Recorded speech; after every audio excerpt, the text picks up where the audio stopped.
Hello and welcome back to Planet Nibiru, where anything is possible.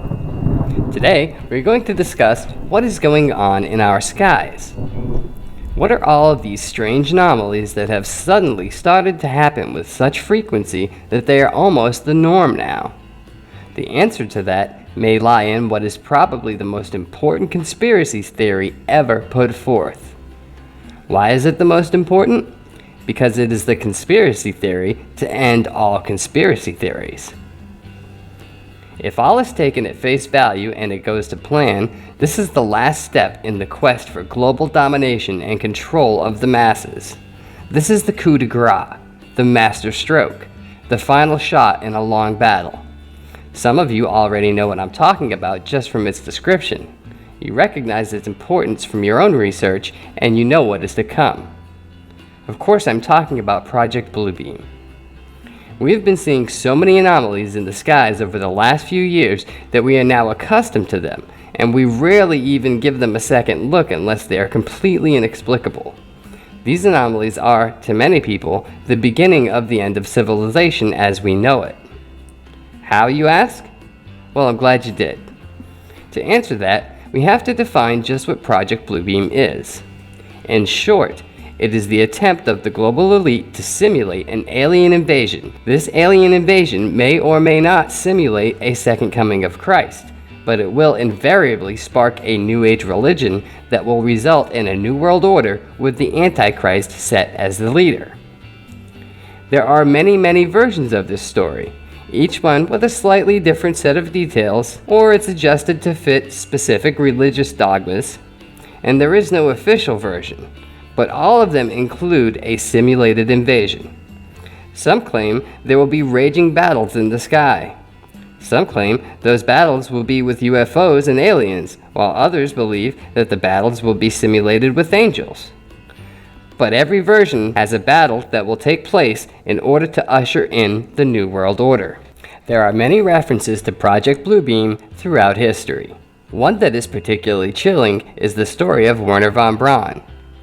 Wernher von Braun was the leading German rocket scientist in World War II.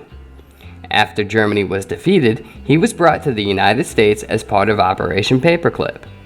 He worked for years with NASA and the US military developing many types of rockets. On his deathbed, von Braun confided in his nurse, whom he had grown very fond of, that there was a plan for world domination.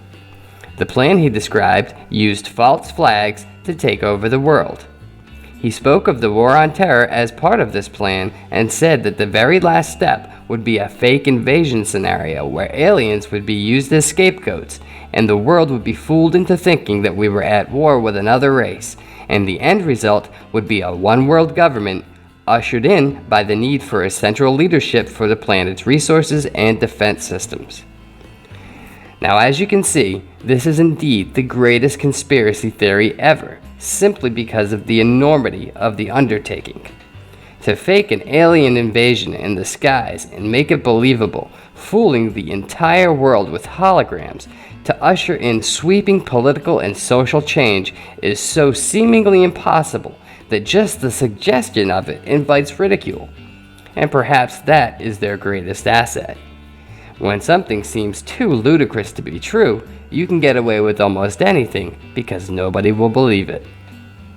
Anyhow, that is the loose definition of the Project Bluebeam conspiracy. If the definition isn't enough to blow your mind, then surely the steps in the process of pulling off this fake invasion will be more than enough.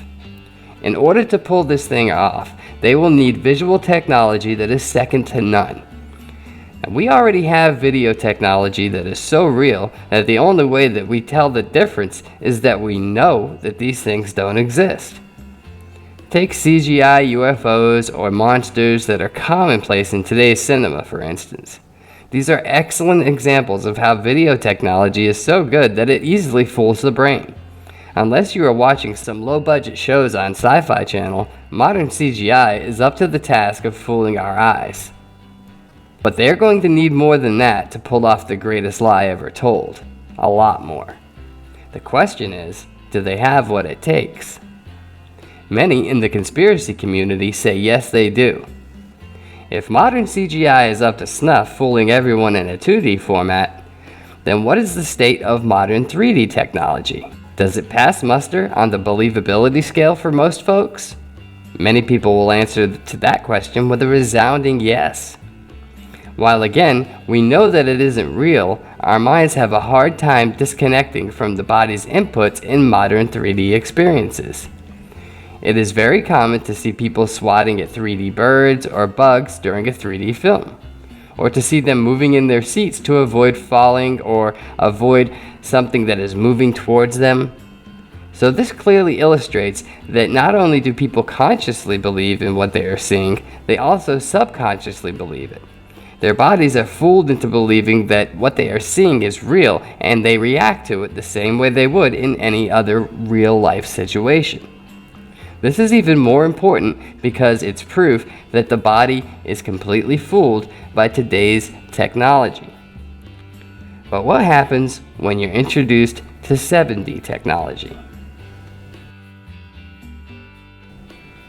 In 7D, you can not only see and hear what is being presented, but you can also feel it. Scientists and engineers have developed the technology to a point where you are presented with impossible imagery that you can experience as if it was lifelike. Adding to that, the sense of touch to this experience was the final building block in making the experience a true virtual reality. This new 7D technology might even be considered as the first true virtual reality, as it's the first time that viewers can experience sight, sound, smell, and touch all at the same time. Now, I know what you're wondering: how in the world are they able to simulate the sense of touch?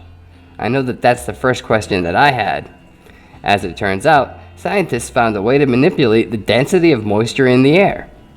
The process is described as slightly increasing the distance of hydrogen atoms in the air to give the simulation of touch. The touch is said to be similar to a light resistance of sorts. It's not the hard surface that you can knock on, but rather a soft texture that works with the imagery to produce a unique combination experience. This simulated touch is still not equal to the real thing, but scientists are making great strides every day with this technology, and they expect that soon they will be able to fully simulate touch that cannot be distinguished from the real thing. When that occurs, humanity will have to seriously look at how we define reality. Nowadays, if you can see it, smell it, hear it, and touch it, then it's real. But soon, we will be able to hit all of those requirements with simulations. But that's a conversation for another day. So, with 7D technology, they can project lifelike 3D holograms that are complete with sound, smell, and even simulated touch. Add into this all of the background simulations that they do in current cinemas nowadays, like rumbling and shaking that you can feel in your seat, which can be accomplished with sound, and you start to get an idea of how they can actually pull off this greatest hoax of all time. Think about blanket news coverage, 24/7, with scenes of battles in our skies and in our cities, complete with real destruction and deaths mixed in with the holograms, and now you get the picture. With this technology, it is possible that they could pull something like this off. If you look at the false flag operations that have been pulled off in the past with little or no technology needed, then consider what could be done with these new and awesome technologies, and you can clearly see that they could pull something like this off. With all of the anomalies in our skies today, things that we cannot explain, from UFOs to dragons, humanoid figures, cloud formations that have never been seen before, lights and spirals, and all manner of things that didn't exist in our skies 40 years ago, but somehow in the last 10 years have become everyday occurrences, we have to ask why. What is going on in our skies? Where are all of these abnormalities coming from? In short, there is no good answer. Well, not one that people want to hear anyway. In my mind, the closest logical explanation lies in these so-called conspiracy theories. They are the only ones who come even close to offering a rational explanation for what is happening. Most folks refuse to even listen to these theories, much less give them any credence or investigate them for themselves. Whether it's laziness or social programming, the end result is that we go through life wondering what is actually happening and never figuring it out. The one thing we can do to not only help figure out what is happening, but also to prove that these anomalies are real, it should be addressed, studied, and accounted for by our government, is to continue to document them. Take pictures, film the videos, be active in a community that follows these anomalies and attempts to either study them or at least reports and catalogs them. It is the easiest, most effective way to promote awareness. Show others. When everyone does their part, great things can happen. When groups of humans are determined to do something, great wondrous things can be accomplished. If you have pictures or video, send them to us and we will be happy to include them in future videos. With that said, I'd like to thank you for watching. I ask that you please like, subscribe, and comment on our videos as it helps us tremendously. Get in the comment section and let us know what you think. Be a part of the community and share your research, thoughts, and opinions. Thanks again, and we'll see you in the next video.